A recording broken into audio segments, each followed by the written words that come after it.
харж байна. Энэ өнгө хугацаанд энэ байрыг хүлээж те энэ нэг мөнгийг хүлээж энэ тэтгэмжийг хүлээж хагаад хитэн одоо Ахмад Буура маань бас те хорвоогийн мөнгөсийг үзүүлвэ энэ төр гэл ингээд яриул бас юм сонин шүү. Тэгээ энийг бол бас ямар ч хэсэн нүүсийнхэн их аятайхан таата мэдээлэл болгож олон нийт хүргэсэн байна. Одоо юу гэхгүй дээ тэгээ өгччүүд минь нэг чилит харлаа тэгээд нэг ямар ч хэсэн засгийн газар нэг хэлсэн амлсандаа хүрээ юу гэсэн тийм бодлого зорилгыг гаргаж байгаа юм байна.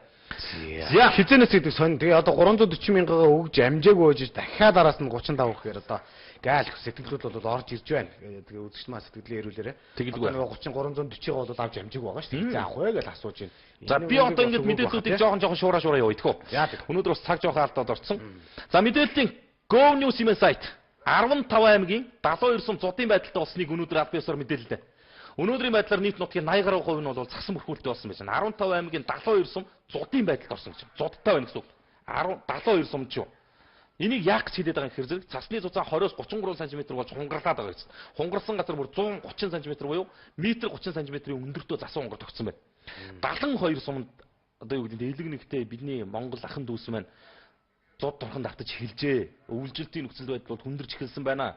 Одоо хатууч гисэн бас те үнэнтэй нүүр тулах цаг болж. Тэгэд ингэсэн өнөөдөр бас залуучууд маань бид ярьж ирсэн шүү дээ. 12 сарын 20-ны өдрийн Монгол комент нэвтрүүлгээр баяраа битээр 21-нд нөөцлсөн лаач үдэнзээ 22-ноос эхлээд зодтой аймаг сумдууд руу илгээх тийм аян эхэлж байгаа юм шиг залуучуудаа энд идэвхтэй оролцоороо гэж хэлсэн. Тэгсэн өнөөдөр энэ ажлыг зохион байгуулах гэсэн чинь зохион байгуулах гэдэг гэсэн иргэд нөгөөдхөө ичээд байна гинэ. Ичээд байна гэх нэг айсандаа лаач үзэнд нөөцлснөөсөө ичиж ийн гинэ. Энд бол ичих юм их юм байхгүй. Тэгээ өнөөдөр араас нь мэдээллийн нүүс хэмээн сайтынхан бол хураасан лаач үдэнзээ малчтад хандивлия гэсэн тийм уриалгыг бас энэ иргэд олон нийт рүүгээ чиглүүллээ. Би ихэнд нь хэллээ шүү дээ. Аль биесээр 72 сум зодын байдал шилжлээ гэж. Энд бол нөхцөл байдал хүндэрч байна. Одоо ичих юм байхгүй энэ дэр. Санаа зовох юм байхгүй. Яадгийн айсандаа авцсан л байгаа үст те. Гүр Монголоос ичээд бид нэр хаа хүрдэх юм бэ? Яасан айсан санаа зовсон бас нэг одоо юу гэдэг нь те одоо ч буруу намтан гэдэг шиг нөхөр тарих угаагаал үст те. Дэлхий сүрнэ гэдэгт одоо үнэндээ итгээгүй ч гэсэн бас нэг жоохон эвгүй оргиод юмыг яаж мэдхгүйгээд нэг 2 толгоо лаач юм уу хэд хэдэн бодолч үдэнц ч юм авсан байсан биз. Эн чин одоо тэнд хэрэг болж байна. 72 сумын малчтад хэрэг болж байна. Энийг одоо стоп хаслая гэж л одоо монголчуудаа бас уриалж байгаа. Бид нэгнийг бодохгүй шүү дээ. Өнөөдөр яас нүхээр нөгөө Монголын залуучуудын байгууллагын интерес бас зохион байгуулсан юм байна. Нөгөө лаач үдэн цуглуулах гэдэг чинь ичээд ах юм гинэ одоо энэ чинь хүмүүс нь авчиж өгөхгүй юунд нь ичдэг юм бэ те. За ичих юмнасаа л ичээ гэж. Тийм үү одоо нэг жоох ичих юмнасаа ичээд ичихгүй юмнасаа бол юунд нь бол ичих вэ. За энэ нам устрын PR биш. Мэдээллийн шуурга хэмээн сайт, шуурга мэдээллийн сайт Монгол Ардын намынхын нэг өдрийн цалингаа зодонд нэрвэгдсэн сумдад таньдуулж байгаа мэдээллийг олон нийтэд хүргэлээ. За. Устрын нам хэслийн энэ бол одоо юу гэдэг сонгуул Монгол болж байгаа төгсөж байгаа юм биш. Устрын нам эвсэл гэдэг бас нийгмийн өмнө хүлээсэн тодорхой үүрэг хариуцлагатай байдаг. Энийг ухамсарлаж байна. Ямар ч хэлсэн одоо устрын ууган хүчин гэдэг утгаараа Монгол Ардын нам бол санаачлаг гаргасан байна. Ажил хэргийг сэтэж эхлүүлсэн байна. Баяр хүргэе та нарт те. Юу гэдэг нь тэр та нарын дотор байж байгаа тэр улс төрийн элдв хов найраа ч юм бол өстой үнэндээ тэр ард түмэнд бол хүртээд алгал да. Зүгээр одоо санаачлаг гаргаад сэтгэл зүтгэлээ гаргаад бүх одоо намынхаа ажилтнуудын удирд аппаратын бүх хүрэл түүний те нэг өдрийн цалин хандивлаад ингээд Дорн говь, Дунд говь, Багнуур, Говьсонбор аймагуд руу бол одоо Монголын одоо засвуудтай байж байгаа аймаг сумдууд руу илгээхээр болж байгаа юм байна. Тэгээд нэг хид хідэн аймагуудын бас засаг даргаыг батламжлаагүй байгаатай холбоотойгоор бас аймагуудад нөхцөл байдал хүндэрж байгаа тухай бас Монгол Ардын намынхан бас хүндсэн байх юм. Одоо энэ хараа Дорн говь, Дунд говь, Багнуур, Говьсонбор аймгийн засаг даргаыг батламжлаагүй чинь. Өвөр хангаан аймаг засаг даргагүй, Завхан аймаг засаг даргагүй чинь. Тэгэхэд Завхан Өвөр хангаан хоёрын баг ихэнх сумдад нь нөхцөл байдал хүндэрсэн байна. Шийдвэр гаргах хүн байхгүй. Нөгөө төсөв санхүүгийн зохицуулах хүн байхгүй. Нөгөө зодтой сумдууд руугаа хадлан тижэл явуулдаг ажил нь тасарсан. Ийм асуудлууд байна. За ямар ч үсэн Монгол Ардын нам бол нэг өдрийн цалингаа зодтой сумдуудад бас хандуулж байгаа юм байна. Баярлалаа. За ингээд ер нь бас төрлүүгээ нилээ хазааж эхэлж байна да. Ямар ч сан бол өнөөдөр асууж байгаа асуудал бол хэлж байна. Аймгийн засаг дарга нарыг өрөөс яагаад томилохгүй байна одоо чи гэж түрүүний хэлж бас зөвлөлт одоо яаралтай даруй тий. Одоо сонгохгүй бол ерөөсөө болохгүй байна гэж хэлж штэ. Яг энэ яа сонгохгүй эрх ашигын цаадах ганц хүн нэг би хамгийн товчхыг хэлэх үү. Яас нөхөр ер нь энэ ганцхан аймгийн жишээ байна. За жишээ нь Завхан аймаг. Завхан аймагт одоо жишээ нь Монгол Ардын нам олон хулсан юм. Олон хулсан нам одоо засаг дарга томилох одоо эрхтэй болж байгаа. Тэгвэл Монгол Ардын намын даргууд төрөлд хэлсэн. Ялалт байгууллаа гэд намын даргаыг засаг даргаар батламжлахыг болсон гэж. Тэгсэн яасан гэсэн Завхан аймагаас ихэд л одоо намын дарганы зүтгэл засаг даргатай өөрийнхөө нэрийг төвшүүлээд гараад ирсэн байхгүй. Тэгээд ингээ гараад ирсэн энд шалгаад нягтлаад үзээд ингэсэн чинь нөхөр бол одоо баг ер нь хит хитэн гэмт хэрэгт одоо нэр холбогдчихсэн наануу цаанууг л асуудал яригч. Тэгээд аймагуд одоо энэ мэтэр лоббигоор намын дарга нарыгаа ерөнхий сайд руу илгээж байгаа байхгүй юу? Манайх энэ аймагийнхаа засаг даргаар энэ хүнийг яа тэнд ард иргэдийн түйж үзэл бодол байхгүй. Зүгээр лоббины нэг нөхөр ингээ зүтгэл гаргаад ирэхээр энд алт уяг сайд ингээ унгасаад байгаа байхгүй. Ер нь их товчхонд бол өөрөөр хэлэх юм бол би юу гэж хэлж байгаа нөхөр зөв зүйтэй хүнээ явуулвал хит дахин баталцаар байна. Асуудалтай хил ам таталсан нөхдүүдийг өнөөдөр засгийн газар руу авчираад ерөнхий сайдаар батламжлуулах гэдэг учраас энийг чинь гацаагаад байгаа маа гэдэгт хамгийн энгийн ойлгомжтой юм байж байгаа. Одоо жишээ нь энэ үеж мэдээллийн онлайн сайт дээр нийслэлийн засаг дарга Батбүл сонгон хайрхан дүүргийн засаг дарга болдыг ажиллах өгөхийг нь үүргэсэн байна. Одоо энэ хүн хэд 3 төслийн нийлээд хэдэн тэрбум төгрөгийн асуудалтай нэр холбогдсон явж байна. Энийг би бол одоо үзэгчдийг ороод үзээрэй гэж бодож байгаа. Нийслэлийн хамгийн олон хүн амтаа хамгийн том дүүрэг сайн сайхан болох боломж та нарын өмнө үнэхээр байгаагүй юм уу гэвэл үгүй шүү. Байсан байна. Байсныг үгүй хийсэн юм байна. Үгүй хийхдээ яаж үгүй хийсэн гэдгийг үзэгч таах эндээс ороод үз. Ийм л хүмүүсээр бид нар одоо нэг бүхэл бүтэн дүүргийг толгойлуулсан те бүхэл бүтэн одоо эрх мэдлийг олгоцсон явж байгаагийн үр дүнгэл одоо өөрөөсөө биеэрэл амсаал мэдээл явж байгаа юм л та. За Монгол Ардын нам нэг өдрийн цалингаа өгнө гэдэг үнэхээр үний юм болов да гэсэн сэтгэл орж ирсэн байна. Та бүхэнд энэ өдрийн мэндийг хүргье. Гашууртай автобусны талаар гомдол гаргамаар байна. За энийг бол мэдээж энэ чиглэлд явдаг автобус баазынх нь одоо тэрхүү газарт бол бас тий автобус ажийн газарт бол гарах хэрэгтэй. За харигталд бол гэр оролт үнэхээр их байна гэсэн сэтгэл орж ирсэн байна. За заавал уншаад өгөөрэй. Булган аймгийн Бүрэг хангаас сумын хүн эмнэлэг хөдөө малчтай бензиний мөнгийг нь авч түргэн тусламжийн үйлчилгээг үзүүлж байна. Бензиний мөнгө гэж 12500 төгрөг авч байна. Дараа нь өвчтөнтэйгөө түргэн тусламжийн үйлчилгээ үзүүлж байна. Энэ хооронд нь хүүхэд хөгшид өвдөж өхвөл яах вэ? Хэн хариуцах вэ гэсэн гомдол орж ирж байгаа юм байна шүү. За мөнгө амладаг, хувиас балигдаг, за хөлждөг, барж, за энэ жоохон ойлгомжтой шүү болоо тий. За заавал уншаад өгөрэй гэсэн байна. Нэг өдрийнхөө иддэг, нэг өдөржингөө иддэг мөнгөө өгчөөд цуд нэрээр те цаанаал болно доо гэсэн байна. Цаанаал болно доо өдөржингөө иддэг. Нэг өдөр иддэг мөнгө л өгчих юм. Мөнгө л өгчих болно доо гэж байна те. Болно доо гэж л байгаа. Нэг өдөрт бол өчнөөр нь идж байгаа л гэсэн л санааг бас хэлж байгаа юм байна да. Яг хөө санаачлаг гаргаж байгаа нэгнийгээ бас бити ингээ энэ чинь өгж байгаа байлгүй дээ бас өгөөлгүй. Босдон үлгэр дөөрэл واخгүй те. Зүгээр нам гэдгээр нь манайхаа хараад ах юм л да. Байгууллага гэдгээр нь харал та тий. Жишээлбэл одоо том группүүд ингэ зохион байгуулж болж штэ. Корпорацууд ингэ зохион байгуулж болж штэ. Олон хэд хэдэн мянган ажилтнтай нүсэр том байгууллагууд зохион байгуулж болж штэ. Нэг өдрийн цалингаа гэдэг ингэх чинь одоо юу гэдэг нь MCS-ийн олон компанитай тий 20 эд охин компанитай газрууд байна штэ. Энд л санаа өгөх гэсэн юм баггүй да. Өөр бол юу ах вэ? За сонгуул гэж баахан одоо үнэмлэх хэвлэлдэг машин авдаг хэрнээ Улаанбаатар хоттой ганц одоо жолооны үнэлэх байрлуулчих одоо хэвлэх машин авч чадахгүй бас арайч те гэсэн сэтгэл орж ирж байна. Зан Монсуу компани 9 сараас хойш авсан одоо сүний мөнгийг одоо 9 сараас хойш авсан мөнгийг бол өгөхгүй байна гэсэн байх шүү. Монсуу компанийн бол өгчхөөгүй тэгээд хэдэн сайчдаг сайчдаг 100 очиж авчаад тэгээд өгөхгүй байна гэдэг ийм гомдлууд орж ирж байна.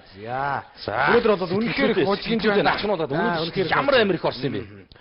За ингэсэн өнөөдөр мэдээллийн GoGo email сайтыг үзчихлээ. Чин ноцтой нэг асуудал гарч ирж байна. Сүүлийн үед энэ гэр хорооллын айлуудын тижээж байгаа нохоог хятадууд хүнсэндээ хэрэглээд байна гэсэн асуудал гаргаж ирж тавилаа GoGo-ийнхэн.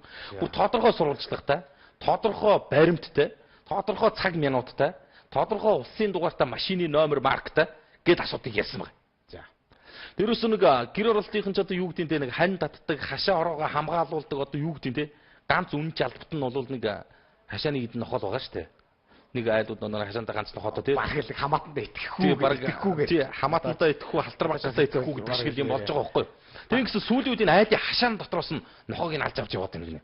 Айгүй тэр бүр улаан цай буудж байгаа баригдсан гэж тий хашааны зав шүн одоо ингэ тийм л гэр оролтын чинь нэг шүн нэг хүртэл тавьцаач юм ингээ нэг зургт мургтаа хараад л гэр үр хүүхдээр бижигнж жагаад л за нэг 12 өнгөрөөл нэг төхүүлээд нохоогоо уянаас нь тавьдаг юм байна. Одоо тавихаас ч яг бид ч ямар нийгэмд амьдарч байгаа вэ тий.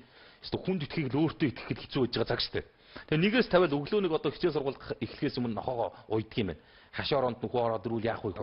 Тэгээд ингээд тавьчихаар нохоог тавьчихаар уянаас нь тавьчихаар л уянаас тавьсан нохоог нь зогч аваа явчихад байна.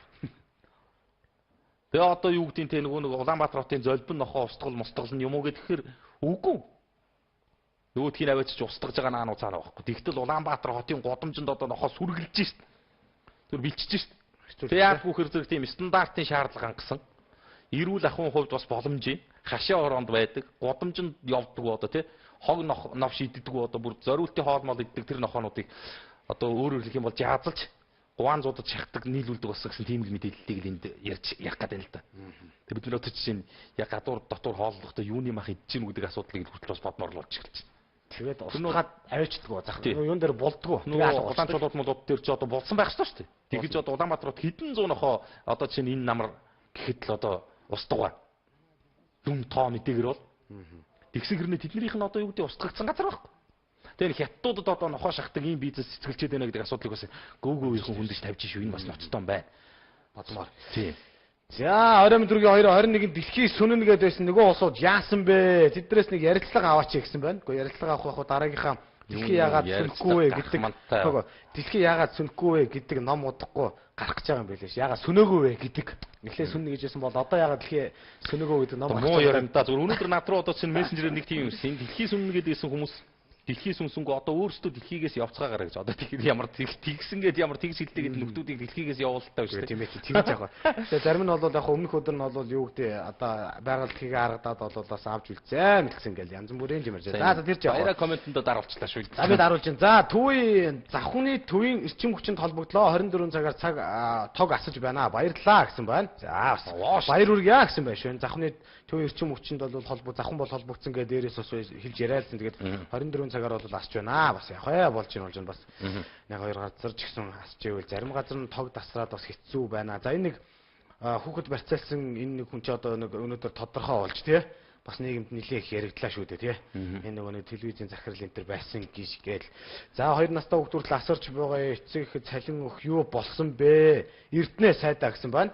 За сайд руу чиглэж асуусан байна. За энэ дэр нэг хариулт өгөөлөхөд сайд нэг он гаргаад л гэдэг зүйлийг өөр нэлээд хэлж байгаа да. Он гаргаад гээд хоошин тавьсан. Он гаргаад ажил байна да. Ажил байна да. Харъя да. Тэгээд он гарлаа одоо нэг жоохон дэсчгээ үзэгчтэй. 6 хоног юм да. Нэг одоо 24 гэдэг чинь нэг 5 6 хоног байж чинь. Тэгэхгүй дээ нэг 5 6 хоног нэг хил ам хийлгүү дэсчээ тэгж байгаад л одоо нэг асуудлыг ярий да.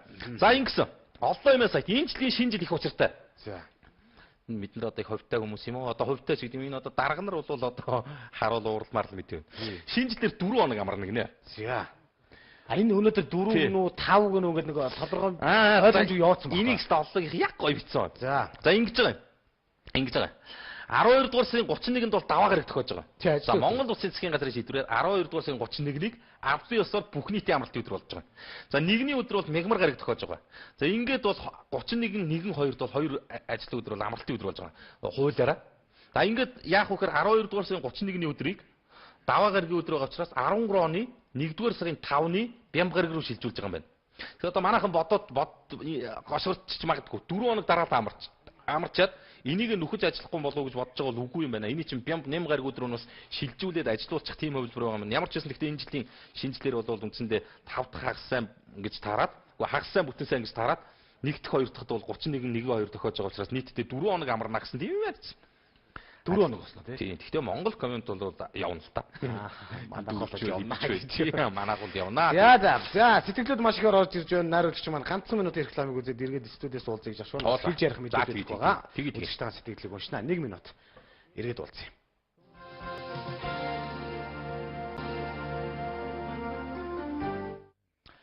Баярлалаа үзсэн минут ганц минут хүрсэнгүүтээ нэвтрүүлгээр өргөжлүүлэе гэж бодож байна. За би бас ганц хоёр сэтгэлдүүдийг уншиж. За энэ дээр бас гомдол орж ирсэн байна. За жолооны өмнөх бол үндэ бас сураг байхгүй. Энэ дээр бас бодохгүй бол нэр бас хэцүүдлээ гэдэг зүйлийг хэлж ярьсан байна.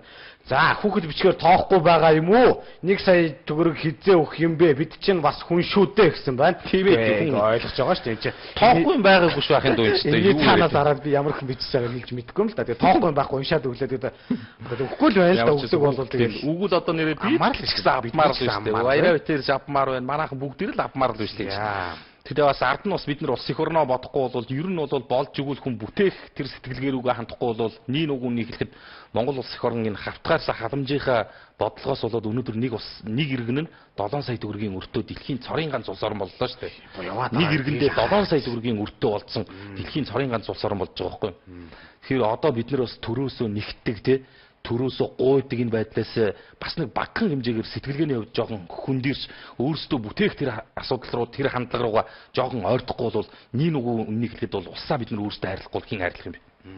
Тэр одоо жишээ нь юу гэдэг төрөөс одоо ахмадууд маань мөнгөө нэхэл те 340 нэхэл хүүхдүүд маань 20 мянган нэхэл те иргэд сая төгрөгөө нэхэл те эхчүүд одоо юу гэдэг нөгөө 2 настай нас хүртэл хүүхдээ асарахын 140 мянган нэхэл ингээл оюутнууд 70 мянган нэхэл ингээл нэхэл те одоо 35 сая төгрөг ахмадууд нэхэл ингээл тэр болгоны одоо нөгөө худлаа ирсэн нөхдүүд чинь өгөх гэж хичээгээл зээл аваад байна. Зөвхөн хятадын том банкудаас л авч ядгаад аваад байна 13 гармагц нэг Монгол улсын нэг иргэн 10 сая төгрөгийн өртөө болохоор ийм тооцоолт яригдчих шээ. Хамгийн гол нь аваад байна. Эргээд тэр үрчин төлөгдөх байхгүй юу? Хин яаж төлөгдөх вэ? Хин гэдэг ерөнхий сайдын үед хин гэдэг ерөнхийлөгч яаж хин хэрхэн төлөх юм бэ? Эцэндээ байхгүй шүү дээ энэ үгнийг хэлээд. Газар нутгаа гүлгээл дуусаа шүү дээ. Ерөөсөө тийм л барьцаанд орж ийн гэдгийг бид нар ойлгох хэрэгтэй. Өнөөдрийн ярьж байгаа энэ хавтгаарт болгож байгаа халамжийг бол бид нар улсаа барьцаалж олж явж байгаа маа гэдгийг л бодмоор болж байгаа. Тэр ерөнхийдөө одоо улсаасаа нэгтгэдэг биш. Тэгээ улсаа бүтээдэг тиймэрхүү хандлага руугаа жоохон ойртыг гэж би бас залуучуудыг уриалж байгаа маа. Амлаад л тэгээд амч чадахгүй ирнэлгээл амлаад байдаг гэж тийм. За нийтийн нөгөө нэг Багнуур дүүргийн асуудал баяраа хүндэрчжээ. Нөгөө 13 12 гэдгийг чинь асуудал маргаан чинь бүр явсаар одоо Багнуур дүүрэгт 2000 гаруй иргэд сонгогчтой оролцсон жагсаал цуглаан зохион байгуулагдах гэж байна.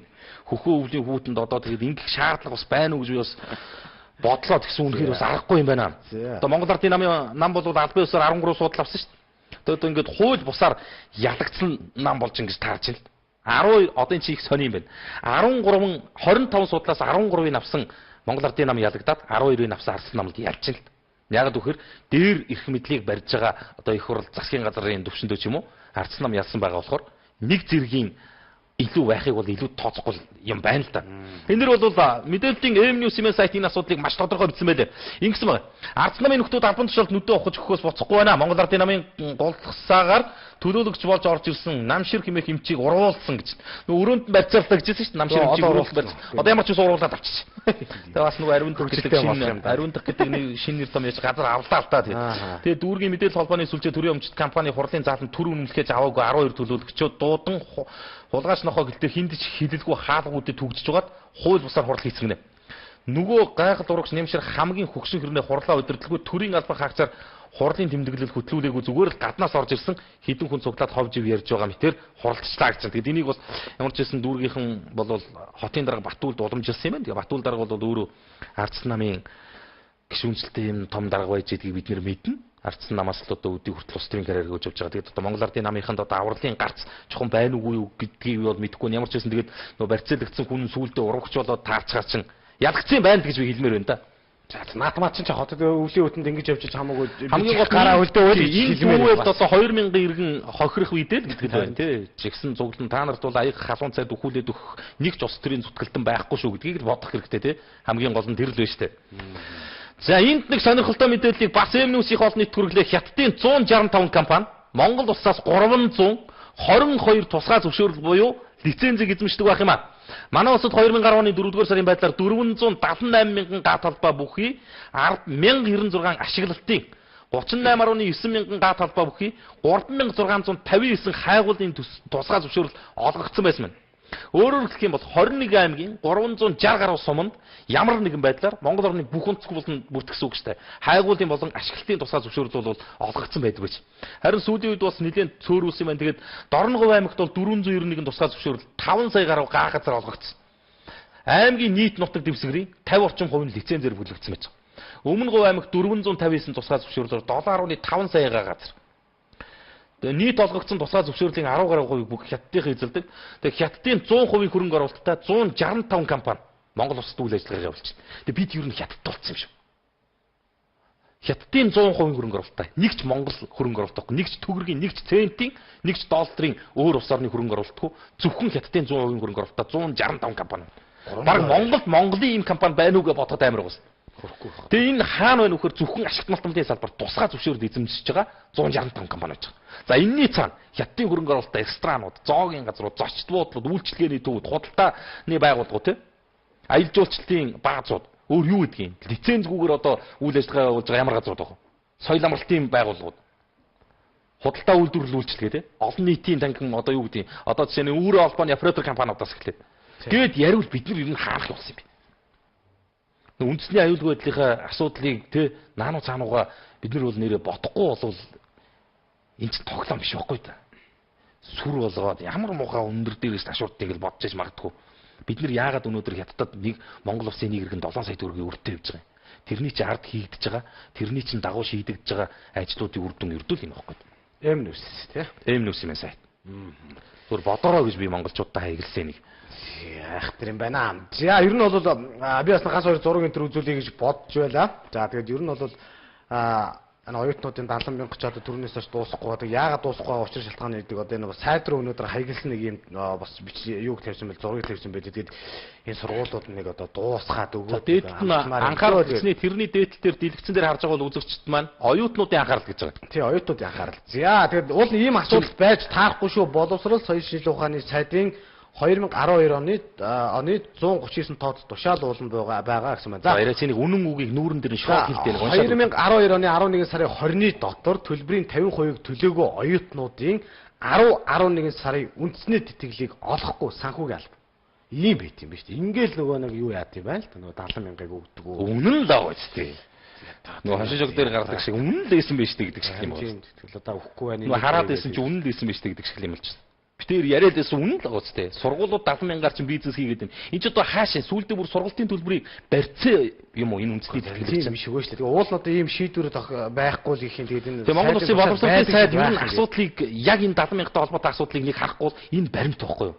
Энэ бол баримт шүү дээ. Сургуулийн санхүүгийн алба нэртэй устгаа аль сургууль энэ өдрөө гэдгийг асуугаад сургуулиуд байж байгаа. Энэ чи ийм л юм шүү дээ. Ерөөсөө л барьцааж шүү дээ. Одоо жишээ нь бол хэд хэдэн сургуулиуд аваачаад оюутны 70 мянгаыг банкнд татгалцсан байж байгаа. Хүүгийн авч цохоол тий. Аваа мөнгө зөвлөнө цохоо болоо. Үжи бодолтой 1000 оюутантай сургууль гэдэг чинь талын үстэй чинь. 1000 оюутны 70 мянган төгрөгийг тий хэдэн тэгтэй болох юмтай баазар нь толгооноос л гараа явчлаа л. Тэрийг сарын тодорхой хүүтэйгээр банкнд байршуулчаад 2 сар хадгалчих. 3 сар хадгалчих. Тэгэл зүр хүүгийн аваад бодолтой. Тэг ийм юм болоод байна. Тэгээ засгийн газар одоо энийг ер нь бас нэг яг нэг хөтөлбөр байдлаар нь үндэсний тэтгэлэг байдлаар нь олгоё гэж байгаа бол оюутан болгоныхоо дансанд юм уу? Үгүй эсвэл одоо энэ хідэн хувийн сургуулиудыг ихтэй сургуулиудыг дэмждэг энэ балаа бодлого бүр зогсооч хэрэгтэй. Бид нар ер нь нэгэн сарын дотор оюутны 70 мянган нэрээр баг хідэн том бүтээн байгуулалтыг тий 1-5 дугаар цахилгаан станцыг л авч өгч чиг гэж байгаа юм. Тэгээд жилжингээ үргэлжилж байгаа учраас л одоо бас хийж яриад энийг нэг тийш шийдэхгүй бол энэ 70 мянган асуудал бол өдөр болгоны нэвтрүүлэг дээр л орж ирэл. Тэгээ нэг сургуулийн хийждэг сургуулийн удирдлагууд ирэл манайх тийм байхгүй манай нэр хүнд хадлаа гэж одоо бас асуудал болдог. Тэгээд нэг иймэрхүү байдлаар хандах юм бол тэгэл оюутнууд ч юм уу гомдол санал бол тасрахгүй шүү дээ. Тэгээд ялангуяа энэ сайд энэ албаны усууд бол энэ захин мөртөнд байгаа усууд хаягилж явуулсан байлээ. Тэгээд үзэж харсан улсууд маань бодосоо л гэж бас энийг үзүүлж гэж бодсон юм. Тий. Одоо энийг бол тэгтээ бас нэг зэгцлэхээр штэ. Би одоо баяраа дээр байн гарч оюутан болгон виза картад. Оюутан болгон өөрөөр хэлэх юм бол данстай байж байгаа байхгүй. Оюутны үндэсний тэтгэлэг гэдэг оюутанд олгож байгаа бол тэрийг яагаад зүгээр тэр дансанд нөхсөж бол заавал сургуулийн дансаар дамжих шаардлагын үед юм бэ гэдэгт айгүй том лобби яваад байгаа байхгүй. За мэдээсээ шуургын сайт. Сүүлийн үед энэ мах нөөцөлдөг. Тэгээ тэр нь стандартын шаардлага хангахгүй устгагдаж байна гэдэг асуудал нэлээд газар авдаг байна. Сая би тэр 230 гаруй тонн өхрийн махыг 10,000 орчим хонин сүргийг аалч нь ядлаад нөөцөлсөн чинь тэр нь хөгжөрч устгагдж ирсэн мэдээллийг Монгол комент хүргэжсэн. Өнөөдөр шуургын минийхэн нөөцөлсөн махны ихэнх нь стандартын шаардлага хангадаггүй тухай асуудлыг бас хүндж олон нийт хүргэж байна. Багангаагаас эхэлсэн энэ асуудал одоо үндсэндээ нийслэл Улаанбаатар хотын хэмжээнд бүхэлд нь яригдж байна. Хиний бизнес, хиний ямар лобби явж байгааг бол ард түмэн сохор биш болохоор гадгалж байгаа шүү. Ард түмний мэлмий бол мэрэгэн тунгалах шүү. Харж байгаа шүү тий. Эрх өргөчт маань эрх мэдлтнүүд маань бас улс төрийн карьераа цааш нь үргэлжлүүлэх гэж байгаа бол ард түмнээ ингэж хуурдаг, ингэж хулигддаг, энэгээр бизнес хийдэг тий. Энэгээр мөнгө угаадаг асуудлаа зогсоохгүй бол эн чинь бол нэг л өдөр бас тэ олон авар нэгэндээ гэж нэг л өдөр бас нэг буух эзэн буцгаа ихтаал ийм заван лобби явж байгаа шүү гэдгийг бодмоор байна. Одоо эн чинь мах нөөцлж байгаа нэрээр одоо баг ингээд эн чинь юу гэсэн үг юм бэ тий. Иргэдний идэх махгүй бараг тэ турж хөх дээрээ тулцсан гэдэг асуудал хүнд байна. Мах яаж олох уу идэхгүй наануу цаануугээ явж идэг. Ирэх бүхий хүмүүс нь болохоор нөөцсөн мах муудчлаа гэдээ устгаж идэг. Энэ чи юу юм бэ те? Одоо чинь мах нь муудаад ахаар юу байгаа юм бэ? Агуулхад битгийгэд бараг гадаа хийсэн мах зүгээр тас хүлдүүгээр байж захаар байж тээ. Чи ид тачхан жагаад мах нь муудлаа гэж гаргаж яадаг. Шаардлага хангахгүй байна гэж. энэ ч бас тэгээд манай томчууд юу нөөстөө явж идэв юм шиг үйл дээ. Дотор нь байж ард түмэн мэдж байгаа л. Нөөцийн мах гэдэг хиний бизнес вэ гэж. Мах нөөцлөх нэрээр хэн мөнгө угаадаг вэ гэж. Өөр миний аман дээр л байна зүгээр. Төгдөө тий. Ард түмэн өөрсдөө мэдж байгаа даа тэгээд. Юм нэгээр дуусчихвол тий үн тий. Тэгэхээр даварж байна гэсэн байна. За манай охин 6 сард төрсөн чинь шин төрсөн хүүхдийн хүний хөгжлийн мөнгийг өгөх юм болов уу гэсэн байна. За зарим газар буюу за түрүүн аль дүүрэгдэг лээ. Хүний хөгжлийн нөгөө дэвтэр тасарсан гэдэг юусоо өгөхгүй байна гэдэг юм гомдол орж ирсэн байна. За сайн байцгаана уу, нэг асуудал байна. Манай монголчууд ямарваа нэг үйлчилгээний газар хизээ зөв очирлол зогсож сурах вэ? Банк эмнэлэг зөндөөл газрууд байх юм а. Тэгэл юусоо нэгнийхээ урд уурч ихсэн, зодтолсон, цохилдсон ийм зүйл байх юм аа. Энэ дээрээ ч гэсэн ер нь бас бодолцох хэрэгтэй. Бас хотын соёл шүү дээ гэсэн сэтгэл орж ирсэн байна. Энэ өдрийн мэндийг хүргье. Хятадууд үнэхээр даварж байна гэсэн байна. За хүмүүнлэгийг сургууль 70 мянгагаа өгөхгүй л байна гэн. За он сурахгүй бол эсвэл сургуулийн төлбөрөөл цагт нэхгүй бол тэгээд ер нь бол авахгүй юм байна дөө тий. За энд нэг ноцтой материал тавигдлаа шүү. Энийг хэлэхгүй өнгөс болохгүй нэ. Үндэсний мэдээллийн Import сегмент сайт Petrovsk компани дансыг хааж байгаа тухай материалыг олон нийтэд анх хүргэж байна. Өнөөдөр бензин шатхууны 50 төгрөгөөр нэмэгдсэн байгаа. Үндэсний томоохон нефт импортлагч Petrovsk компани зах зээл дэх давмгай байдлаар ашиглан зохиомлоор бензиний хомтол үүсгэж өрсөлдөөний тухай хуулийг зөрчсөн учраас шудраг өрсөлдөөн хэрэглэгчийн төлөө газраас 4.9 тэрбум төгрөгийн торгуулийг ноогдуулсан байгаа юм байна. Тэгээ энэ компаниас тухайн үедээ торгуулийн арга хэмжээг төлөх байр суурь илэрхийлж байсан чинь энэ сарын 7-нд өмнөх шийдвэрээсээ буцаж шудраг өрсөлдөөн хэрэглэгчийн төлөө газарт гомдол гаргасан байна. Энэ талаар Магнагаас тодорхойлолт одоогийн байдлаар ямар ч торгуул төлөөгүй байгаа. Хууль зааснаар 30 хоногийн дотор торгуулаа төлөх ёстой. Энэхүү хугацаанд энэ сарын 28-ны баасан гарагт дууслаа. Petrovsk компани дээрх хугацаанд ямар ч мэдэгдэл хийж торгуулаа төлөхгүй бол шүүхдэгч дансыг нь хаах торгуулийн мөнгөө авах арга хэмжээг зохион байгуулна гэж. Одоо өнөөдөр 24 гэхээр 4 хоногийн дараа гэхэд Petrovsk компани Монгол улсын төсөвт төлөх ёстой торгуулаар төлөх ёстой 4.9 тэрбум төгрөгийг төлөхгүй бол дансыг чинь хаах тухай асуудал яригдж байгаа юм шүү. Энэ бол их сурвалжтай мэдээлэл мэдээллийн Import сегмент сайт дээр байж байгаа. Шудраг өрсөлдөөн хэрэглэгчийн төлөө газрын дарга Магнагийн өөрийнх нь амар хэлсэн үг байж байгаа. Энэ сарын 28-ны дотор төлөхгүй бол үндсэндээ Petrovsk компани дансаа халах нь шүү гэдэг асуудал бас яригдлаа өнөөдөр. Өнөөдөр бензин нэмэгчээд бас нэлээд асуудал ярьлаа шүү дээ. За мэдээллийн M-News юм сайт хэлсээр байтал гэдэг шиг явж чад өнөөдөр салют дэлбэрээд 20 настай нэг залуу амнаас алдсан эмгэгтэй хэргийг бас мэдээллийн сайтуудаар хөндлөө. Тэгээд өнгөрсөн амралтын өдөр Хинтээ аймаг Чинжлийнхаа баярыг тэмдэглэж ирсэн хэсэг залуус гар дээрээсээ худалдаа авсан салютыг буудуулсан байна. Ингэснээр 28 настай эрэгтэй газар дээр амиа алдсан хэрэг гарсан гэнэ. Тэгээд тархитулгоо задарсан байна. Тэрсөө баяраа тэмдэглээ салют буудуулж байгаа л бурхан моллоо штэ газар байна. Одоо болиё л та тий. Зүгээр юу гэдэм бэ нэг цэнгэл жаргал дутсан биш монголчууд тий. Нэг иймэрхүү нэг тэнгэр рүү харуулж нэг юм буудуулахгүй байлаа гэд үхсэн биш тий. Тэнийг нэрээ болиё тий. Хилээд байсан шинэ жил төхөөд шүү монголчуудаа тий. Ер нь бол нэг тийм том юм авч дэлбэлж тисэлдэг энэ асуудлаа бас зогсооч болчи бодчи гэд ингэж ийсэн. Тэгээд ярьсаар мэдл одоо ингээд 28 настай сайхан залуу явчихж штэ. Багнуурт, Борнуурт, бор өндөрт тий бор өндөрт гэж би бас харж байсан бас яг тэр сэтгэл орж ирж байна. Бор өндөрт 20 настай залуу гэж байгаа. Наадах чи асуудаа гэдэг хэлээ. Тэрний яг одоо хилээл байсан тэгэл манайхан нэрээ нэг. За лаажууд нь айлуудад малчтаа өгмөр юм аа одоо гэсэн байна. За ямар ч юм бол үгүй гэдэг уриалга Монгол залуучууд холбоо гэсэн үү билгээ те нэг гарч гэж яах шүү дээ. Санаа зовхон байхгүй. Тэгээ бүгдээрээ үгүй гэдэг бол бас нэвтрүүлгийнхэнд хэлсэн шүү дээ.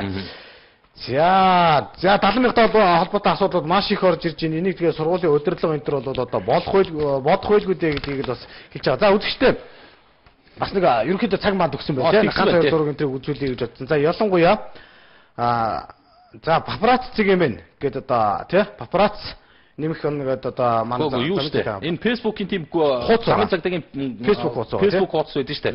Папарац дундуур зураас нэмэх зураас тэгээд трафик гэсэн тий. Энэ бол трафик гэдэг ийм хуудас байдаг.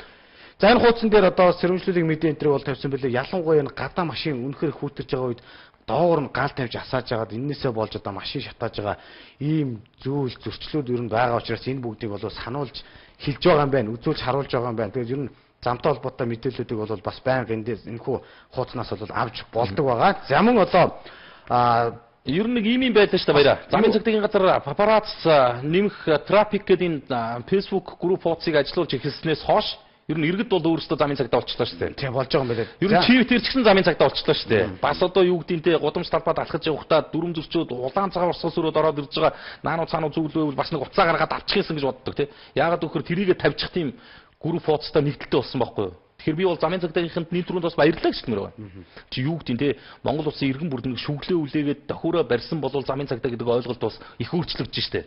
Албан ёсны Facebook хуудастай групптэй болоод эхэлсэн чинь иргэд энэ л бол маш их хандж байгаа байхгүй. Энийний дагуу олон асуудал бас шийдэгж чинь үр дүн гарч байна.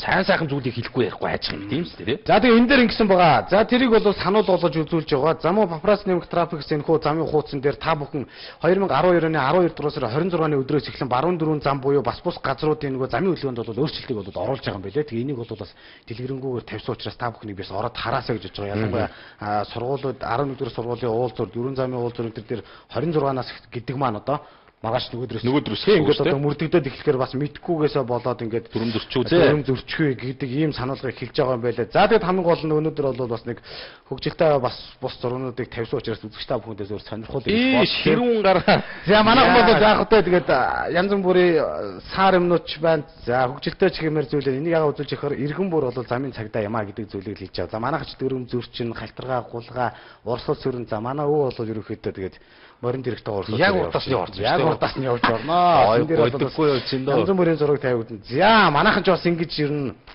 Нөгөө хятадын гуруулаад давхарлаад гэж. Тэр бас үзүүлжсэн те давхарлаад 3 бонго өчөө портер жилдэг давхарлаа ойлцсон. Манад бол бас жишг болол бас аль хэдийн догтжээ. Манай жолооч нар ч бас нэг портер дээр юм аччаад уртлынхаа дурд дахиад ингэж тавьсан. За энийг бол яг хөгжилтэй гэдэг байдлаас нь ч юм үзүүлж чад. За манайхан бол ингэж бас уулзуур гарах юм аа энэ. Хашлхан дондор нэр манайхан. Чи эмхтэй хүн биш те. Эмхтэй хүн нэр үнэхээр бас гэнч тоо. Циркийн юм шүү. Гэхдээ цирк байхаа бас хичээлжсэн чинь хөдөлгөөн энэ. Явж чил доогоор сүнгээл нэг уулзаад нөгөө уулзуур гарна. За ингээд манай бяцхан иргэд ингээд ирээд юм. За энэ бол үнэхээр амар гэдэг юм уу бас ингэчүүд нэр үнэхээр ойртуу тий. За эмхтэй жолооч хараа муутай, санд руу огцсон бууртай. Шин бас тэгээ жирэмсэн жолооч. Тэгэхээр одоо хүн энэ машинтай хий ойлгохгүй. Яам манайхан машиныг бол бас нэг янз бүрээр одоо тий.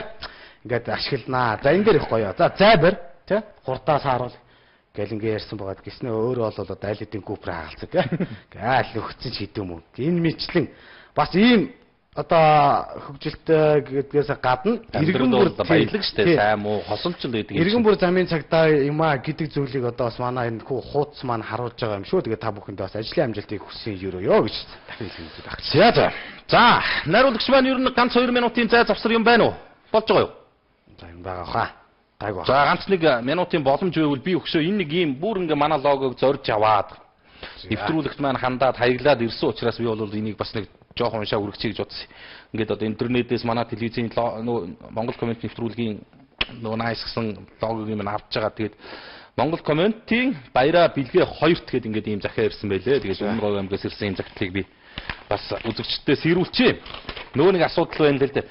Сайн байцгаана уу Монгол комментийнхоо та хоёрт энэ өдрийн мэндийг хүргэе. Оюутлагоогоос гэрээт компаниудад сар болгон өгдөг аюулгүй ажиллагааны $260 арц сургах нэртэй компани нь 400-аас 500 ажилтны нэг ажилтны тус бүрийн 3 сарын мөнгө болох $780 өгөхгүй байна гэж. Нэг ажилтны $780. Нийтдээ 500 ажилтан. 500 ажилтны $780. Тэгээ чи тэрийг эргээд Монгол мөнгөнд бод. Өгөхгүй байна гинэ. Өгөхгүй байна гинэ авчгаад өгөхгүй байна гинэ. Энийг бас нэг хууль хяналтын байгууллагынхаа шалгаач нэгтаач. Хамгийн гол нь бол аль 9 сард оюутлагын компани өгөх ёстой мөнгөө байгууллагад нь бол өгсөн байна гэнэ. Оюутлагоос бол одоо жишээ нь арц сургах компанид өгсөн байж байгаа юм. Тэгээ компани санхүү хариуцсан захирал болох за энд нэрийг чинь би нэг удаа асгалж да. Гээгд хүн төсөлд хариуцсан захирал нараас асуухад баг тэр мөнгө чинь олдохгүй байхаа гэх мэт хачин сонин зүйлийг ярьж эхэлж ажилчдыг хүн гэж тоож үзэхэ боллоо. Тийм учраас энэ компани зохих байгууллагад нь хандаж арга хэмжээ авахулах нөгөөтэйгөр мөнгийг нөхөн олгуулмаар байна. Энэ загтлыг нийт ажилчдын төлөөлөл болгон хүргэж байна. Энэ асуудлын талаар та хоёр зохих байгууллагад нь хандаж тусуулаач гэж. За би тэр одоо хамтлаа гэж өөрсдөө ойлгож байгаа. Монголын хууль хяналтын байгууллагын ер нь бас нэг ажилчдынхаа нийгмийн асуудлыг CD наано цаануугээ явж байгаа компанийн удирдлагууд бол бас нэг нэвтрүүлэгт нь анхаарлаа хандуулаад чинь 500 хүний $780. Тэгвэл энэ дэр ингэж бүлгээ халийсан мөнгө шүү. Оюутлага бол ингээл одоо янз бүрийн сурчлагын энтриг бол тавьдаг тийм биш. Монголчууд бол мэдж байгаа Улаанбаатарын бүх самбар бол дүүрсэн байдаг. Тэр бол яах вэ? Хамгийн гол нь одоо үнэхээр тэнд ажиллаж байгаа монголчуудынхаа тийм биш та ийм асуудлыг л одоо одоо үнэхээр тийш бас нэр төр гэдэг юм бол одоо тэрийг л одоо яаж нэг харьцангуй юм байгаа юм байна. Юу гэхээр зэрэг одоо чинь тэнд ажиллаж байгаа гадныхан бол энэ мөнгө төгрөгийг асуудалгүй авч байгаа. Тэр цөөхөнд одоо хэдэн монголчууд нь болохоор ингээл 3-4 сараар үүлээ үзэл нэг $260-тойгоо хөөцөлтөд л явдаг. Энд чинь бас мөнгө штэ. $260 чинь чанга мөнгө штэ. Одоо Монгол төгрөг нь шилжүүлээ болох юм бол 300-аар бараг $400 мянган төгрөг болчихж байна. Тэгээ нийтдээ нэг хүний $760 гэдэг ингээд $780 гэж бодохоор чинь хөөрхөн сая нэлээд гаруй төгрөгийн асуудал ярьж байгаа. 500 гаруй сая төгрөг. Бараг үндсэндээ чинь 600 сая төгрөгийн асуудал яригдж байгаа байхгүй. Тэгээ нэг нөхөр зогцсон. Нөгөө компани болохоор дансанд нь орчуулсан байж идэг. За эндээс ёстой найруулагч маань даврлаа дээ шүү гэдэг тохиогдож шүү. Одоо боллоо. Тэгээд нэвтрүүлэг өндөрлөх цаг болсон байна. 18 цаг тэг 2 минутанд эхэлсэн. 18 цаг 47 минут болсон явж байгаа юм байна. За баярлалаа. Тэгээд өнөөдөр бол ерөнхийдөө сэтгэлийг бол үнэхээр бага уншлаа. Үнэхээр уучлаарай гэж хэлмээр байна. Ялангуяа за шинэ жил болж байгаатай холбогдуулан гадуур 15 та банд нар бол шаа согтуу ингэ явж явах юм аа гэдэг ийм сэтгэл орж ирж байгаа учраас би ард иргэдтэй хүүтэрж байгаа учраас шинэ жилийн энэ өдрүүдэд мэдээ сонор сэрэмжтэй болгоомжтой байгаарай гэдэг бас дахин хэлхэн зүйтэй хаа. Тэгээд маш олон оюутнууд хандлаа. 70,000 талаар бол бас ойлгож байгаа. Аль болох бас шийдээсэй гэдгийг л одоо хүсэл бас хэлж ярьж байгаа шүү. Тэгээд маргааш юм бол сайхан тийм ээ. Болно гоё сайхан болж байгаа. Бид нар бол өнөөдөр гэрэлтэй гээгээд айлд гэсэн аятайхан сайхан мэдээллүүдийг олон дуулгалаа. Монголын нийт комментчдийнхээ өмнөөс Монгол коммент нэвтрүүлгийн уран бүтээлчдийн зүгээс өнөөдөр 12 дугаар сарын 24-ний даваа гарагт шинэ жилийн баяраа тэмдэглэн өнгөрүүлж байгаа бүх монголчуудад бас те хамгийн сайн сайхан хамгийн гол нь нэрүүлэн хийх хүсэн өрөөё. Тэгээд нэвтрүүлгийн эрхэм сайхан өрөө байдаг. Маргааш 18 цагтаа уулзъя. За Монгол комментэд нэгдэцгээе. За баярлалаа.